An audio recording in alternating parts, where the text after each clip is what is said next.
Good evening friends, मैं पूर्णचंद्र साहू आप सभी को स्वागत करता हूं मेरा YouTube channel mining legislation by PC Sahu में। दोस्तों, बहुत ही इम्पोर्टेंट टॉपिक CEA 2010 के ऊपर आज हम लोग डिस्कस करने वाले हैं। हालांकि ये थ्योरेटिकल वीडियो नहीं है, सिर्फ ऑब्जेक्टिव टाइप कुछ सिलेक्टिव क्वेश्चंस के ऊपर हम लोग बात करेंगे, लेकिन थ्रू आउट द वीडियो मैं कुछ इंपॉर्टेंट हिंट्स आपको देते रहूँगा ताकि जब भी आप तैयारी करें CEA के ऊपर, CEA यानी कि central electricity authority measuring related to safety and electric supply regulation 2010, उसी के ऊपर जब भी आप तैयारी करेंगे तो इस वीडियो को देखने के बाद आपको थोड़ा फंडामेंटल भी क्लियर हो जाएगा कि कैसे ये रेगुलेशन को पढ़ना है। दोस्तों, बहुत सारा रिक्वेस्ट भी आया था थ्रू कमेंट्स कि CEA 2010 के ऊपर वीडियो अपलोड करने के लिए, तो थोड़ा टाइम भी मेरे को शॉर्टेज हो रहा था वीडियो बनाने में।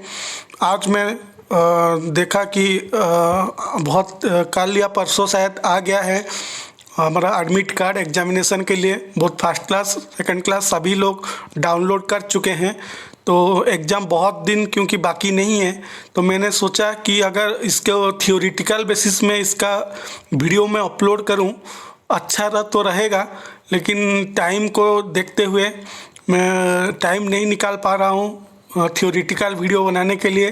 तो इसीलिए ऑब्जेक्टिव बेस्ड CEA 2010 रिलेटेड ये वीडियो को अपलोड करने जा रहा हूं, जिसमें आप लोग को जो सिलेक्टिव क्वेश्चन का आंसर तो मिलेगा, लेकिन उसके साथ ही कुछ इम्पोर्टेंट हिंट्स भी मिलेगा कि कैसे CEA 2010 जो है उसको आप लोग कवर कर सकें एग्जाम प्रिपरेशन के लिए। और आगे शायद 1-2 दिन बाद मैं थोड़ा फ्री हूँ रहने के बाद इसका एक थियोरिटिकल बेस्ड वीडियो यानी कि सब्जेक्टिव मैटर्स के ऊपर भी वीडियो ज़रूर अपलोड करूँगा। इसीलिए मेरे चैनल के साथ जुड़े रहिए और मेरा हर वीडियो को अच्छे तरीके से आप लोग देखने के बाद आपको ज़रूर लगेगा कि कुछ इम्पोर्टेंट डिस्कशन हुआ CEA के ऊपर। और इस वीडियो के दौरान तो हम इम्पोर्टेंट डिस्कशन करेंगे ऑब्जेक्टिव के ऊपर भी, और इसके साथ जो भी मैं हिंट्स दूंगा उसको आप लोग ज़रूर ध्यान से थोड़ा सुनिएगा और उसको आप लोग अपना किताब जो CEA 2010 रेगुलेशन के साथ मैच करके पढ़ने से आपको और बेहतर प्रिपरेशन में मदद करेगा ये वीडियो। तो शुरू करते हैं आज का वीडियो। दोस्तों, ऑब्जेक्टिव क्वेश्चंस के ऊपर जाने से पहले मैं आपको एक चीज़ बता देना चाहता हूँ कि CEA जो रेगुलेशंस है ये कम्प्लीटली माइंस के लिए अप्लीकेबल नहीं है। सिर्फ उसका कुछ सिलेक्टिव पार्ट को हमको पढ़ना है जो कि अप्लीकेबल टू माइंस ओनली। तो दोस्तों, जितना भी जो इम्पोर्टेंट क्वेश्चंस एग्जाम में आ सकता है या माइंस के लिए अप्लीकेबल है, उस सब इम्पोर्टेंट क्वेश्चंस आपको चैप्टर 9 में मिल जाएगा CEA 2010 का। तो जो लोग CEA अभी पढ़ने जा रहे हैं, अभी तक पढ़ाई नहीं किए हैं या फिर कुछ पार्ट कवर किए हैं CEA का, उनके लिए एक सबसे पहला टिप्स देना चाहूँगा कि CEA 2010 का जो रेगुलेशन 2 में लिखा हुआ है डेफिनेशंस, जो इम्पोर्टेंट डेफिनेशंस है, जैसे केबल क्या है, कंसेंट्रिक केबल क्या है, फ्लेक्सिबल केबल क्या है, कंडक्टर का क्या डेफिनेशन है, flame proof enclosure, intrinsically safe circuit, ये सब चीज़ को आप लोग अच्छे से डेफिनेशन को पहले पढ़ लीजिए। और पढ़ने के बाद फिर सेकंड आप पढ़िए चैप्टर 9, चैप्टर IX, जो कि CEA 2010 रेगुलेशंस का chapter IX, safety requirements for mines and oil fields. तो जो ऑयल फील्ड है वो तो क्लियरली मेंशन्ड है कि ये ऑयल फील्ड है, उसको छोड़ के जो माइंस के लिए है, जैसे रेगुलेशन 96 हो गया, 99 हो गया, ये सब CEA 2010 का रेगुलेशन है। MMR या CMR नहीं बोल रहा हूँ। रेगुलेशन 102 वोल्टेज लिमिट बहुत ही इम्पोर्टेंट पार्ट है CEA का फॉर एग्ज़ाम के लिए। रेगुलेशन 106 में जो flexible cable 111, regulation 111 short firing, ये सब बहुत इंपॉर्टेंट रेगुलेशंस है, इसको आप सबको कवर करना होगा। बहुत ही छोटा पार्ट है CEA 2010, इसमें बहुत सिलेक्टिव क्वेश्चंस है जिसको कि आप लोग अगर कवर कर लेंगे तो आपको दूसरा कुछ पढ़ने का ज़रूरत ही नहीं है। तो इधर उधर किताब नहीं पढ़ के आप CEA रेगुलेशन 2010 किताब खोलिए और चैप्टर IX का चैप्टर 9 का regulation 19(6), regulation 99, regulation 102, regulation 105, regulation 106, regulation 111, इतना ही पढ़ लीजिए। आपको मैक्सिमम क्या 100% क्वेश्चन इसी में से ही आएगा। और इसमें हर लाइन को आपको पढ़ना है, क्योंकि ये ऑब्जेक्टिव टाइप क्वेश्चंस है। ऑब्जेक्टिव टाइप CBT एग्जामिनेशन में वो objective type multiple choice type questions आते हैं। तो आपको हर सेंटेंस को अच्छी तरीके से पढ़ के उसका जो सारांश है, उसका जो क्या बोलना चाहता है रेगुलेशन में, उसको अगर आप लोग फंडामेंटली क्लियर हो जाएंगे तो क्वेश्चन चाहे कितना भी डिफ़िकल्ट कब होता है क्वेश्चन, जब उसका ऑप्शन को समझने में हमको हमारा फंडामेंटल जब क्लियर नहीं रहता है, जब हम रट के जाते हैं। कभी भी अगर उसका जो ऑप्शंस को कभी घुमा देता है, थोड़ा बहुत ट्रिकी डाल देता है, तब हमको फिर दिक्कत आता है और हमको लगता है कि ये डिफ़िकल्ट क्वेश्चन है। तो डिफ़िकल्ट कुछ चीज़ नहीं होता, जो हमको पता होता है वो ईजी हो जाता है, जो पता नहीं होता है उसको हम लोग डिफ़िकल्ट बोल देते हैं। तो इस तरह आप लोग जब प्रिपेयर हो रहे हैं CA 2010 के लिए, तो पहला रेगुलेशन आपको क्या पढ़ना है, रेगुलेशन 2 डेफिनेशन वाला पार्ट। उसका भी कुछ पार्ट हम डिस्कस करेंगे और इसका कंप्लीट पार्ट हम नेक्स्ट वीडियो में ज़रूर डिस्कस करेंगे। बाकी आपको क्या पढ़ना है, रेगुलेशन 96 जो plan, 99 method of earthing, regulation 102 voltage limit, मैं दोबारा रिपीट कर रहा हूँ, regulation 105 disconnection of supply, regulation 106 flexible cables बहुत ही important, regulation 111 short firing, regulation 112 मतलब 112 सिग्नलिंग। ये बहुत इंपॉर्टेंट पार्ट है, इतना ही आपको पढ़ना है सिर्फ। ओके, तो ये था कुछ टिप्स, सबसे पहला टिप्स और बहुत इंपॉर्टेंट टिप्स। इसके बाद हम शुरू करते हैं हमारा multiple questions. Okay, first questions की तरफ बढ़ते हैं। Length of flexible cable for portable और transportable apparatus shall not be more than dash. इसका मतलब क्या है कि माइंस में हम जो ट्रांसपोर्टेबल या पोर्टेबल apparatus यूज करते हैं, उसमें जो फ्लेक्सिबल केबल यूज होता है उसका लेंथ कितना मीटर से ज़्यादा नहीं होना चाहिए। ऑप्शन क्या है, 1000 मीटर, 300 मीटर, 100 मीटर, 600 मीटर। इसका सही आंसर क्या है, पहले आप बताइए फिर मैं बताऊंगा। ओके, तो फिर आपका और भी क्लैरिटी आ जाएगा चीज़ों में। ओके, इसका सही आंसर है 100 मीटर, जो कि ऑप्शन सी में है। दोस्तों, जैसे मैं पहले ही बोला था कि रेगुलेशन 106 जो है बहुत ही इंपॉर्टेंट है CA 2010 का। रेगुलेशन 106 में क्लियरली फ्लेक्सिबल केबल्स के बारे में ही लिखा गया है। तो उसमें जो इम्पोर्टेंट क्वेश्चंस क्या क्या है, ये जो एक क्वेश्चन अभी जो इसको डिस्कस किए कि पोर्टेबल और ट्रांसपोर्टेबल apparatus में जो फ्लेक्सिबल केबल यूज होता है उसका लेंथ 100 मीटर से ज़्यादा नहीं होना चाहिए, ये एक पॉइंट भी लिखा है। और क्या क्या लिखा है कि ओपन कास्ट माइंस में जो इलेक्ट्रिकली ऑपरेटेड HMM यानी कि heavy earth moving machinery use होता है, इलेक्ट्रिकली ऑपरेटेड, उसमें जो फ्लेक्सिबल केबल यूज होता है उसका लेंथ 300 मीटर से ज़्यादा नहीं होना चाहिए।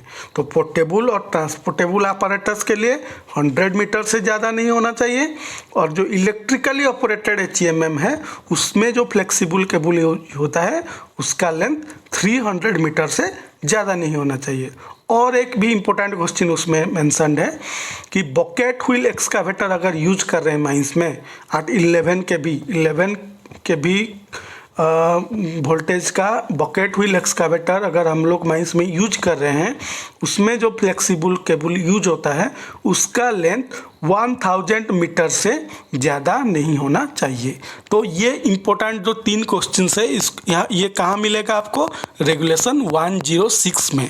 और भी बाकी चीज़ें हैं उसमें, आप जब पढ़ेंगे तो आपको और भी बेहतर समझ में आएगा और नया नया क्वेश्चंस भी आपको मिलेंगे। जैसे शटल कार के लिए जो यूज होता है, कन्वेयर्स के लिए, ये सब चीज़ उसमें भी मेंशन है, जो कि इसके बाद में जो सब्जेक्टिव मैटर के ऊपर जो वीडियो अपलोड करूंगा उस टाइम हम लोग डिटेल में डिस्कशन करेंगे। लेकिन ये जो तीनों क्वेश्चन अभी मैं बोला इसको आप लोग नोट कर सकते हैं, जो कि बहुत ही इंपॉर्टेंट होने वाला है CBT 2021 के लिए। ओके, तो इस क्वेश्चन का सही आंसर क्या है? 100 मीटर। नेक्स्ट क्वेश्चन की तरफ बढ़ते हैं। For electrical signalling voltage used in any one circuit shall not exceed dash 30 volt, 250 volt, 650 volt, 20 volt. Electrical signalling के लिए जो सर्किट यूज होता है उसमें वोल्टेज लिमिट क्या है? मैक्सिमम कितना वोल्ट हम लोग यूज कर सकते हैं? इसका सही आंसर क्या होगा? Voltage limit in case of electrical signalling.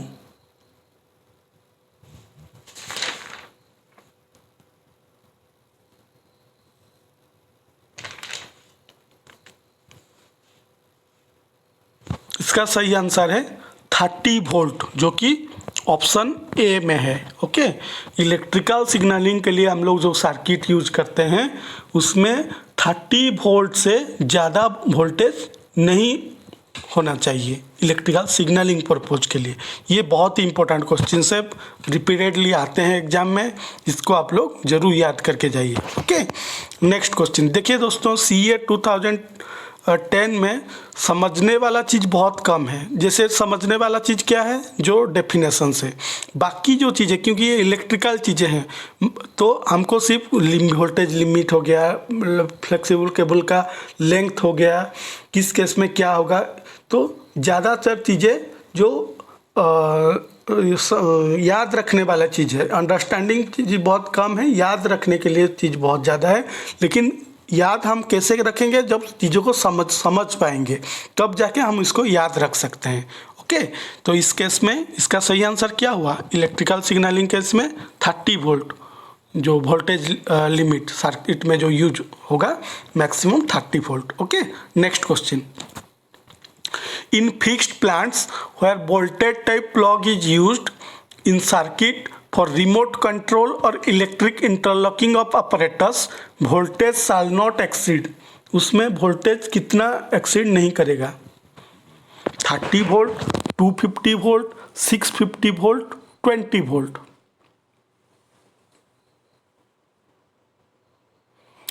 इसका सही आंसर क्या है? सही आंसर बताने से पहले अब आप पहले क्वेश्चन को समझिए। क्वेश्चन क्या बोल रहा है? इन फिक्स्ड प्लांट यानी कि जो प्लांट फिक्स्ड है, जैसे मान लीजिए क्रशर हो गया, वो एक फिक्स्ड प्लांट है। उसका भी दो टाइप का भी आता है, फिक्स्ड प्लांट भी आता है, मूवेबल भी आता है। तो फिक्स्ड प्लांट में अगर हम वोल्टेज टाइप प्लग यूज कर रहे हैं, वोल्टेज टाइप प्लग का क्या मतलब है? जैसे हम लोग जो घर में मान लीजिए हम लोग यूज कर रहे हैं प्रेस, आयरन, जो आयरन करते हैं ना, प्रेस अगर यूज कर रहे हैं तो उसमें भी एक प्लग रहता है। तो उसको हम लोग जब यूज करना होता है प्रेस को, आयरन को, तो उसका प्लग हम स्विच बोर्ड में यूज करते हैं, लगाते हैं। तो फिक्स वोल्टेज टाइप नहीं है, वो रिमूवेबल है। हम उसको जब ज़रूरत है रिमूव कर सकते हैं, जब ज़रूरत है मतलब डिटैच कर सकते हैं, जब ज़रूरत है अटैच कर सकते हैं। मतलब अटैचमेंट और डिटैचमेंट का फैसिलिटी उसमें है। तो वोल्टेज टाइप नहीं है। वोल्टेज टाइप मतलब वो फिक्स्ड है, मतलब वो लग गया मतलब लग गया, जब मेंटेनेंस होगा, कुछ ज़रूरत होगा, उस टाइम में उसको निकाला जाएगा, नहीं तो वो परमानेंटली फिक्स्ड है। तो उसको बोलते हैं वोल्टेज टाइप प्लग। उसको पूरा परमानेंटली बोल्टिंग कर दिया जाता है। तो फिक्स्ड प्लांट में अगर वोल्टेज टाइप प्लग यूज हो रहा है in any circuit for remote control और इलेक्ट्रिक इंटरलॉकिंग पर्पज में, तो उसमें वोल्टेज लिमिट मैक्सिमम कितना होना चाहिए? यानी कि उससे ज़्यादा नहीं होना चाहिए। 30 वोल्ट, 250 वोल्ट, 650 वोल्ट और 20 वोल्ट। इसका सही आंसर क्या होगा?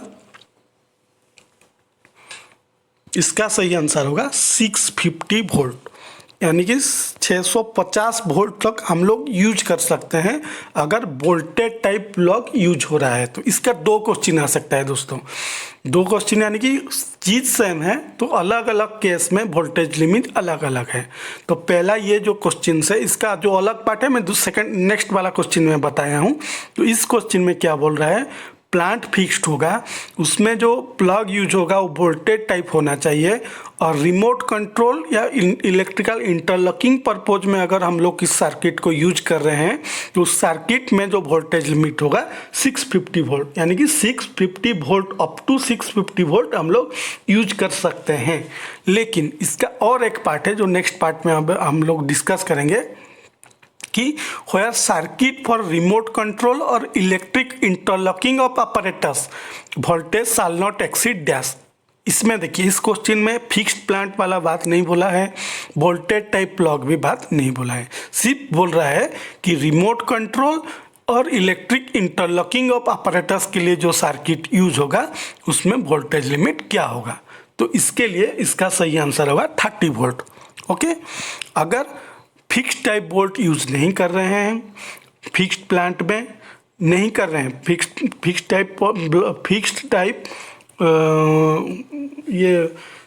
फिक्स्ड प्लांट में वोल्टेज टाइप प्लग यूज नहीं कर रहे हैं तो 30 वोल्ट ही हमको यूज मैक्सिमम वोल्टेज हम लोग यूज कर सकते हैं सर्किट में। किस पर्पज के लिए? इलेक्ट्रिकल इंटरलॉकिंग या रिमोट कंट्रोल के लिए। लेकिन अगर हम लोग वोल्टेज टाइप प्लग यूज कर रहे हैं फिक्स्ड प्लांट में तो अप टू 650 वोल्ट भी हम लोग यूज कर सकते हैं। ये परमिशन देता है रेगुलेशन CEA 2010। ओके, तो ये दो अलग अलग चीज़ें हैं, सेम टाइप का लगता है, डिफरेंस है कि फिक्स्ड प्लांट में होना चाहिए और वोल्टेज टाइप प्लग यूज होना चाहिए तब 650 वोल्ट तक अलाउ है। अगर ये दोनों केस नहीं है, सिर्फ सिंपली लिखा हुआ है कि रिमोट कंट्रोल पर्पज में या फिर इलेक्ट्रिकल इंटरलॉकिंग ऑफ apparatus का पर्पज में सर्किट यूज हो रहा है तो उस केस में वोल्टेज लिमिट होगा 30 वोल्ट। 30 वोल्ट से हम लोग ज़्यादा यूज नहीं कर सकते हैं। ओके, तो ये दोनों चीज़ को जरूर याद रखें, इसमें कन्फ्यूजन आता है और गलती भी होता है। Okay, next question, no blasting for any purpose shall be done within dash meter from the electric supply line of voltage exceeding 650 volt और टावर स्ट्रक्चर। ऑप्शन क्या है? 50 metre, 100 metre, 1000 metre, 300 metre. Question क्या बोल रहा है? पहले question को समझिए कि जहाँ पे कुछ टावर, इलेक्ट्रिकल टावर स्ट्रक्चर है माइंस में या फिर इलेक्ट्रिक सप्लाई लाइंस हैं जो कि जिसमें कि 650 वोल्ट से ज़्यादा वोल्टेज का करंट सप्लाई हो रहा है, वोल्टेज का लाइंस उसमें इलेक्ट्रिसिटी फ्लो है उस सप्लाई लाइन में, तो उससे कितना मीटर डिस्टेंस तक हम लोग ब्लास्टिंग नहीं कर सकते। 50 मीटर, 100 मीटर, 1000 मीटर, 300 मीटर। इसका सही आंसर होगा 300 मीटर। ओके, इस सब चीज़ को आपको याद रखना है। ब्लास्टिंग उस एरिया में नहीं कर सकते, उस एरिया से 300 मीटर के प्रीमाइसेस में। Okay, next question, dash means cable consisting of one or more course each formed a group of wires, the diameter and the physical properties of the wires and insulating material being such as to afford flexibility. Conductor, concentric cable, flexible cable, FLP enclosure। तो दोस्तों जो मैं पहले ही बोला था कि आपको regulation 2 में जो डेफिनेशंस है उस डेफिनेशंस को बहुत अच्छे तरीके से समझना है और याद भी रखना है। तो ये पर्टिकुलर क्वेश्चंस डेफिनेशंस रिलेटेड है। किसका मतलब ये है कि cable consisting of one or more cores each formed a group of wires, the diameter and the physical properties of the wires and insulating material being such as to afford flexibility। तो option जो है conductor, concentric cable, flexible cable, FLP enclosure.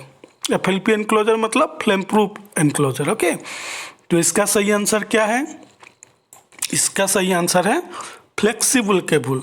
हम लोग जो पहले भी एक question में डिस्कस किए थे कि पोर्टेबल और ट्रांसपोर्टेबल अपरेटस में 100 मीटर से ज़्यादा लेंथ का फ्लेक्सिबल केबल यूज नहीं होना चाहिए। तो फ्लेक्सिबल केबल का मतलब क्या है? फ्लेक्सिबल केबल का मतलब है एक केबल जिसमें कि हो सकता है एक कोर हो या ज़्यादा कोर्स हो। कोर मतलब क्या है? कोर मतलब है कि जब केबल आप निकालते हैं तो उसमें कुछ लेयर आपको मिलेगा, सेपरेट इंडिविजुअल लेयर्स, तो एक लेयर को एक कोर बोला जाता है। तो उस फ्लेक्सिबल केबल में हो सकता है सिंगल कोर भी हो सकता है या फिर मल्टीपल कोर्स, यानी कि एक से भी ज़्यादा कोर्स भी हो सकता है। और कंबाइंडली मतलब group wise group total group of wires को मतलब कवर करके रखता है उस केबल में, जिसका प्रॉपर्टीज ऐसा है, उसका फिजिकल प्रॉपर्टीज ऑफ द ओयार्स और ओयार्स का भी और इंसुलेटिंग मटेरियल्स का भी फिजिकल प्रॉपर्टीज ऐसा है कि वो फ्लेक्सिबल इन नेचर मतलब वो इजीली हम उसको बेंड कर सकते हैं, उसको कुछ भी कर सकते हैं। फ्लेक्सिबल मतलब क्या, मतलब उसमें फ्लेक्सिबिलिटी है, मतलब बेंड भी कर सकते हैं, मतलब जैसे हम लोग ओयार्स को सर्किल फॉर्म में रखते हैं ना, उस टाइप का भी कर सकते हैं। तो फ्लेक्सिबिलिटी अगर उसका फिजिकल प्रॉपर्टीज है उस ओयार्स का और इंसुलेटिंग मटेरियल्स को, तो उस केबल को हम लोग फ्लेक्सिबल केबल बोलते हैं। हर टाइप का केबल फ्लेक्सिबल नहीं होता है। ओके, आप देखे होंगे सभी टाइप का केबल फ्लेक्सिबल नहीं होता है। ओके, तो फ्लेक्सिबल केबल का जो डेफिनेशंस है ये आपको रेगुलेशन 2 में मिल जाएगा। तो इस टाइप का जितना भी डेफिनेशंस है आपको वो सब को याद रखना है। डेफिनेशन रिलेटेड क्वेश्चन भी आ सकता है, जैसे कंसेंट्रिक केबल का कहानी अलग है। कंसेंट्रिक केबल का मतलब पहले एक मोटा लेयर, फिर उससे थोड़ा मतलब पतला लेयर, फिर और एक लेयर, फिर और एक लेयर। जैसे हम लोग करते हैं ना, क्या बोल सकते हैं, जैसे आपको डायग्राम करके दिखाता हूँ स्लाइड में ही। पहले एक मोटा लेयर हो गया, फिर उससे थोड़ा छोटा, फिर उससे थोड़ा छोटा, फिर उससे थोड़ा छोटा। तो ये जो कंसेंट्रिक लेयर मतलब फिर उस मोटा लेयर के अंदर पतला लेयर, फिर एक लेयर, फिर एक लेयर। आप देखे होंगे आपका घर में डिश टीवी लगा होगा, डिश टीवी या फिर जो एयरटेल हो गया, जितना टाटा स्काई हो गया, जो जितना भी हमारा केबल्स नेटवर्क है, उस केबल्स को अगर आप देखे होंगे तो इस टाइप का लेयर्स रहता है। उसको वो सब चीज़ है कंसेंट्रिक केबल्स, उसको बोला जाता है। कंसेंट्रिक मतलब कि एक जैसे कंसंट्रेशन मतलब हम लोग देखे होंगे, आप जब कभी योगा करते होंगे तो हमारा कंसंट्रेशन बढ़ाने के लिए सामने एक पिक्चर हम लोग डालते हैं ना, पहले बड़ा बड़ा सर्किल रहता है, फिर उसके बीच में और एक उससे छोटा, उससे छोटा, उससे लास्ट में एक पॉइंट टाइप का रहता है, जिसको कि हम लोग को कंसंट्रेट करना है उस पॉइंट के ऊपर। तो इसी तरह इस केबल्स में भी जो लेयर्स रहते हैं उसी फॉर्म में रहते हैं। जैसे हम लोग का डिश टीवी या केबल्स में जो घर में केबल सप्लाई रहता है ना, उसमें 2 कोर वाला या 3 कोर मैक्सिमम रहता है। तो उसी टाइप का कंसेंट्रिक केबल का फॉर्मेशन ही उस टाइप का होता है। ओके, तो जो कि एक के ऊपर दूसरा का इंसुलेशन और एक फिर दूसरा के ऊपर तीसरा का इंसुलेशन, इस फॉर्म में जो रहता है उसको बोला रहता है कंसेंट्रिक केबल। तो इस टाइप का जो डेफिनेशंस है इसको आपको याद रखना है। मैं जब नेक्स्ट वीडियो बनाऊंगा सब्जेक्टिव मैटर्स के ऊपर, उसमें आपको क्लियरली पिक्चर के साथ समझाऊंगा, ताकि ज़्यादा बेहतर आपको समझ में आएंगे इस सब चीज़। Okay, next question, clearance between overhead lines, OH line मतलब overhead lines, okay, shall not be less than dash metre.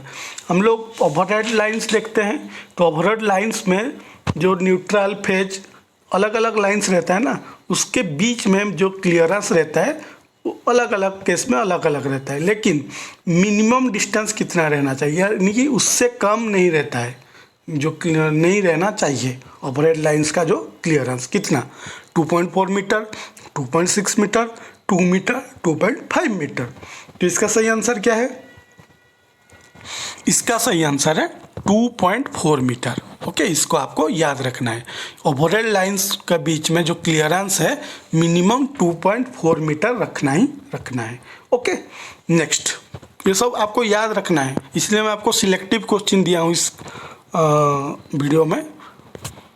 Intrinsically safe circuit voltage limit is denoted by, intrinsically safe circuit मतलब आप किसको बोलेंगे, उसका वोल्टेज का क्या limit है? 24 volt DC, 24 volt AC, 15 volt AC, 24 volt DC and 15 volt AC। क्या इसका सही आंसर है? Intrinsically safe circuit. पहले दोस्तों समझ लीजिए इंट्रिंसिकली सेफ सर्किट क्या है, फिर जाके आप समझेंगे नहीं इंट्रिंसिकली सेफ सर्किट का मतलब क्या है, तो फिर ये वोल्ट इसका याद रख के क्या फ़ायदा। इंट्रिंसिकली सेफ apparatus का नाम सुने होंगे। इंट्रिंसिकली सेफ apparatus का मतलब है कि एक electrical apparatus which have circuit which is intrinsically safe circuit। Intrinsically safe apparatus का मतलब वही होता है कि जिसमें जो सर्किट यूज होता है वो सर्किट इंट्रिंसिकली सेफ होना चाहिए। फिर नेक्स्ट क्वेश्चन आता है कि इंट्रिंसिकली सेफ सर्किट का मतलब क्या है। इंट्रिंसिकली सेफ का मतलब ही क्या है। इसका मतलब ये है कि वो जो सर्किट जो इंट्रिंसिकली सेफ apparatus का मतलब जिसमें इंट्रिंसिकली सेफ सर्किट यूज होता है। फिर इंट्रिंसिकली सेफ सर्किट का मतलब क्या है।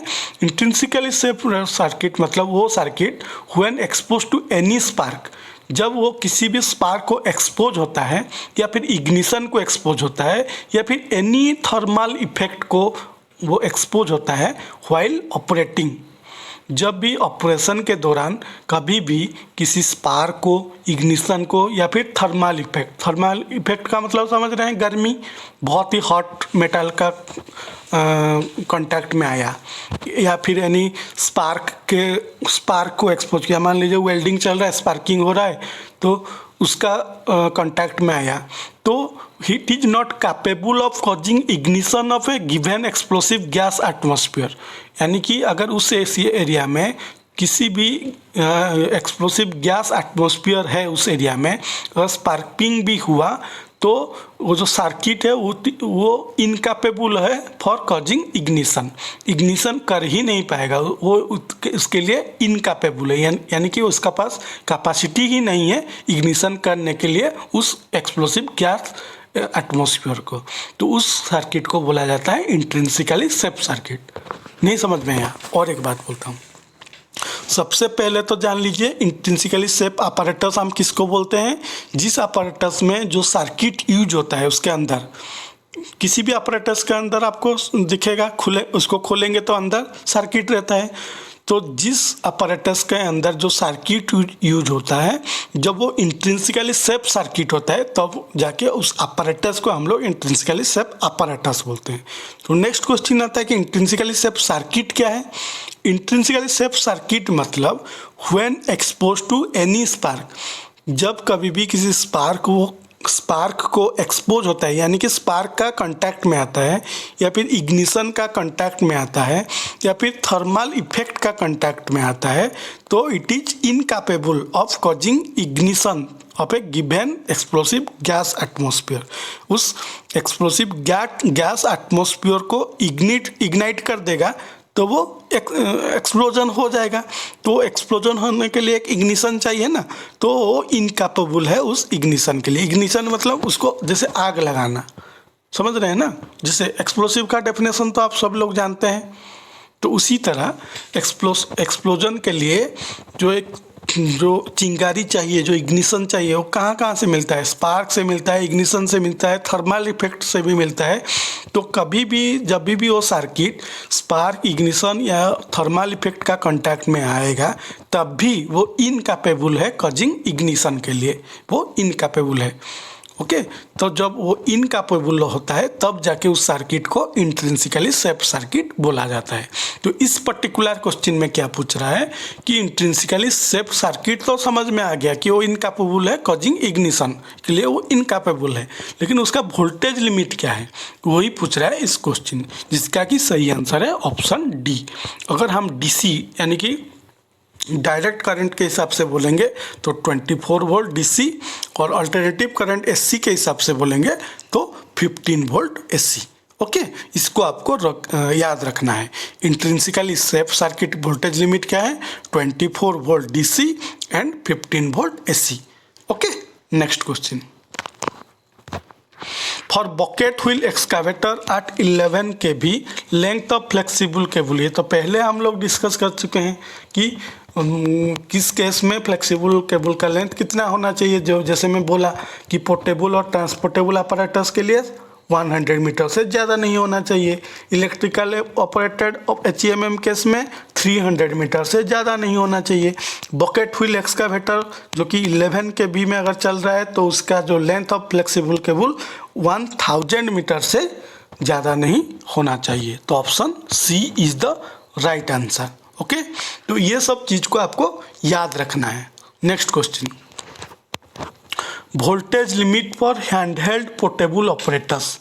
ये तो बहुत बार सभी किताब में ये सब चीज़ लिखा हुआ है, लेकिन जैसे मैं पहले बोला, किताब आप जो लोग ज़रूर फॉलो कीजिए, जो मतलब प्रेस्क्राइब गाइड किताब गाइड्स बुक्स है, लेकिन उसका जो ये बुक्स क्या बोलते हैं उसको, टेक्स्ट बुक एक अलग चीज़ है, गाइड बुक एक अलग चीज़ है। मैं हमेशा आपको और एक वीडियो में भी शायद बोला था ये चीज़, टेक्स्ट बुक अलग चीज़ है, गाइड बुक अलग चीज़ है। गाइड बुक क्या है, जो कि कुछ मतलब इम्पोर्टेंट पर्सन्स, जो कि बहुत एक्सपीरियंस्ड पर्सन, बहुत ही नॉलेजेबल पर्सन्स जो किताब लिखते हैं आप बेटर अंडरस्टैंडिंग के लिए, ताकि आगे आने वाला पीढ़ी इस चीज़ को अच्छे से समझ पाए, उनका इन कन्वीनियंस के लिए जो किताब लिखते हैं उसको गाइड बुक बोला जाता है। जैसे बहुत सारे मार्केट में आपको किताब मिल जाएगा, बहुत सारे सीनियर स्टार्स लोगों का नाम भी आप लोग को बहुत अच्छे जिनको कि फॉलो करके मैं कुछ समझ मतलब पाता हूँ। जैसे एलसी काकू सर हो गए,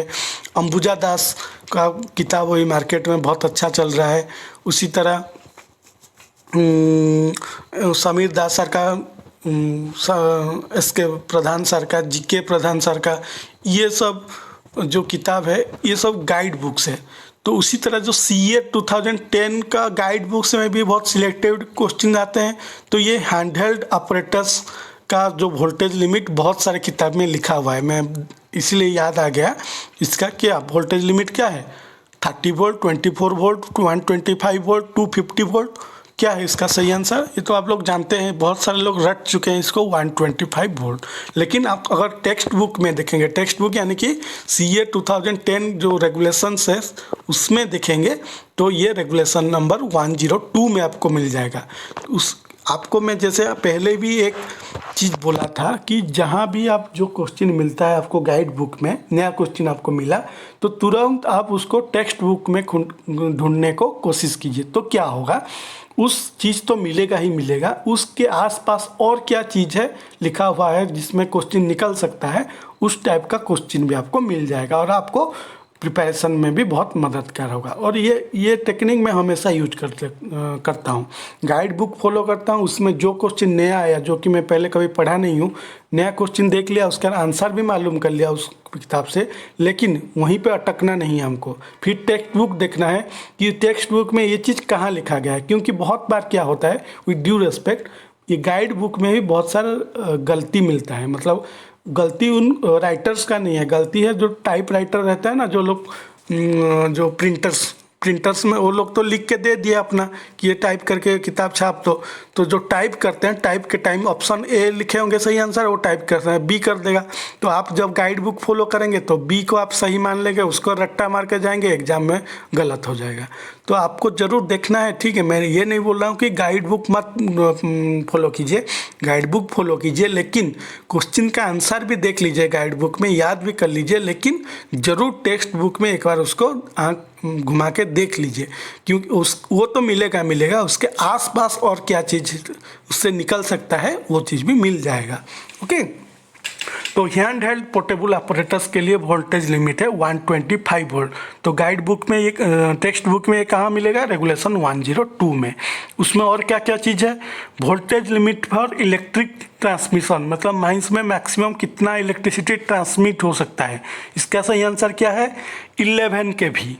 उसी तरह maximum volt that can be used, maximum कितना यूज हो सकता है, 11 के भी तो ट्रांसमिट हो सकता है, लेकिन यूज हम लोग कितना कर पाएंगे मैक्सिमम माइंस में, 6 मतलब with in the mine boundary 6.6 kV, यानी कि 6600 वोल्ट। और उसी तरह हैंडहेल्ड पोर्टेबल अपैरेटस में कितना, अभी जो डिस्कस किए 125 वोल्ट। ऐसे ओपनकास्ट माइंस में voltage between phase two phase कितना, 250 वोल्ट। तो ये सब चीज़ उस 102 में आपको मिल जाएगा। इसके बाद भी और एक इम्पोर्टेंट क्वेश्चन है जो कि हम लोग ऑलरेडी डिस्कस कर चुके हैं क्वेश्चन के माध्यम से, कि फिक्स्ड प्लांट में अगर वोल्टेज टाइप प्लग यूज हो रहा है तो वोल्टेज मैक्सिमम कितना हम लोग यूज कर सकते हैं, मैक्सिमम वोल्ट 650 वोल्ट। अगर ऐसा कुछ नहीं, किसके लिए, इलेक्ट्रिक लॉकिंग के लिए और रिमोट कंट्रोल के लिए। और अगर ऐसा कुछ लिखा नहीं है, सिंपली लिखा गया है कि रिमोट कंट्रोल और इलेक्ट्रिक इंटरलॉकिंग ऑपरेटर्स में मैक्सिमम वोल्टेज कितना है, तो केस में 30 वोल्ट होगा।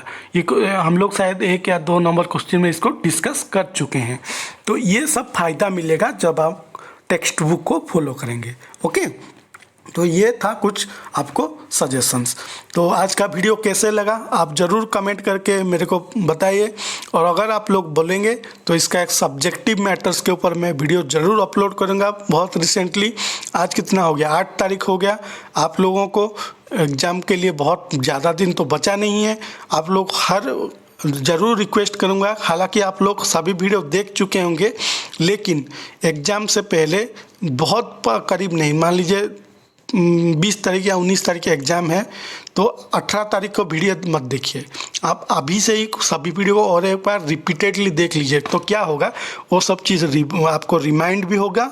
और दूसरा चीज़ क्या होगा, किसी चीज़ में अगर कुछ डाउट आया तो आप उसको अभी से ही क्लैरिफाई कर देंगे। और एग्ज़ाम का पहले वाला नाइट सिर्फ अपने लिए ही सुरक्षित रखिए। उस टाइम में कोई डिस्कशन नहीं, कोई इधर उधर का बात नहीं, सिर्फ अपना जो अभी तक पढ़ लिए, जो इतना दिन से पढ़ नहीं पाए तो एक दिन में क्या पढ़ लेंगे, उसी दिन अभी तक हम लोग जितना भी पढ़ाई किए हैं, कभी मेरा वीडियो से, कभी किसी किताब से, कभी आपका नोटबुक से, अभी से सब इधर उधर करके पढ़िए। लेकिन एग्ज़ाम का 1-2 दिन पहले जितना भी आप लोग कवर कर चुके हैं, सिर्फ उसी को कंसंट्रेट करके आप लोग एग्ज़ाम का तैयारी कीजिए और एग्ज़ाम में बेस्ट रिजल्ट देके आइए।